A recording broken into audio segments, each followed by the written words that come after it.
the life of my grandmother with the life of Ines' grandmother and the life of your grandmother, I'm pretty convinced their lives looked pretty the same.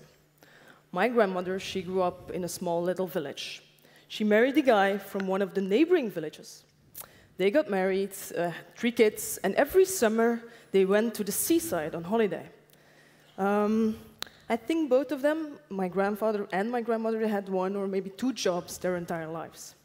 If you compare that with our lives, there's a big difference. We still go to the seaside, of course, but we go to Tokyo, and we go to New York, we go to Spain. And most of us have already had several jobs before we turn 30. Hell, some of us even changed careers a few times in their lives. So there's a really big difference. We can be a lot more creative with life. So Ina and I, we decided to do an experiment to see if we could be innovative with life itself. So we decided to go on this nomadic adventure for 1 year. And we wanted to visit 3 countries. We wanted to go and live in Thailand, in Buenos Aires, Argentina, and in Cape Town, South Africa. We wanted to visit the neighboring countries. We wanted to make a living there. Also, we wanted to do some things that we really longed for a very long time. Like, for example, Catherine wanted to go and do some meditation with monks in Thailand. And we wanted to go and walk on this glacier in Patagonia. There's one tiny little glitch in our story. We wanted to do all of this and come back with as much money as we left. Without having to rob bank, of course. So we needed to rethink some fundamental concepts, some concepts about work, some concepts about travel. And I think we all know how the internet has changed our society. For me, one of the most fundamental things that has changed is the notion of locality. Ine is a web designer. I know a thing or two about online marketing. And 75% of our jobs, it doesn't matter where we do them. It doesn't matter if we're behind our computer screen in a fixed office in Brussels, a home office in Ghent, or a co-working spot in Buenos Aires. And sure, there are still some things that are more difficult, like meetings or presentations. But there are certain solutions for that. So actually, we are the first generation that can just take our laptops and take our jobs along on the road. Secondly is home. I mean, imagine you have a house and you have to scale it down to this little tiny box and you want to only keep the fundamentals inside. It's not what the children draw, the outline, but it's what's inside of it. It's the pictures that are on the walls, or the books that are on the shelves, or the music that is playing in the house that makes it home. So before, it was very hard to take all of this along on a trip, because it was quite heavy. But today, everything became much more simpler, and it's actually already sitting in our pocket.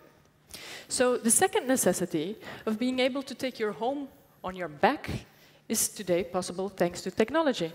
We're already all having it along. When I arrive in a foreign city, to be able to feel at home, for me, I need to know where the good restaurants are.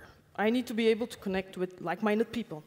And although not perfect yet, today, peer-to-peer technology is giving us possibilities to do so. Like, for example, we use couchsurfing a lot. And through couchsurfing, we could fairly easily find like-minded people and connect with them. Or, for example, through Twitter, we discovered this really, really nice wine bar in Cape Town. And even some of our local friends were kind of puzzled how we found it so easily. So today, with this existing technology, we can kind of feel local wherever we go. And so, if we take all of this technology, we put it to the maximum of its possibilities, it turned out that living as digital nomads is just plain possible. Well, it's possible technologically, but is it also possible, is there anything else we need? And I think the next hurdle is an emotional one. When I grew up, I was told I had to fit in or I would fail. And I guess I'm not the only one. And I think this is the main reason why most people choose careers instead of going on adventures. And the same goes for us. It took us quite some time to decide to just go for it and just do it. But luckily we did, because actually the opposite happened. We succeeded, but this is, like many people told here on the stage today, it's not important to fail or to succeed. But more importantly for us, I think more than before, we have the kind of projects and the kind of clients that really fit us. And there are some really amazing things happened. Like, for example, all of a sudden, we're talking on this stage here. So I think the idea that you have to fit in or you will fail, it's an ancient concept. And I think today, if you really try to find your own voice, to tell your own story, you have an advantage. There is one basic rule that helped us along the way. It was something that we read in the book of Timothy Ferriss. It said, envision your worst case scenario. And actually, he's quite right about it.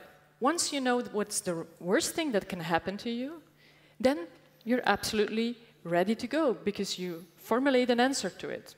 So that's the moment when you take that laptop, you take that home, and you take off. Maybe there are some, like, 2 or 3 things we haven't talked to you about yet. Like, it was not always finding a home abroad. It's not a very easy thing to do. And we didn't talk about many times we really, really wanted to kill each other because we really wanted to make this work. And I mean, spending 24/7 together, it's not that easy. And really, listen to this Thai Elvis singing in English. But guess what? It was really, really worth it. Thank you. Thank you.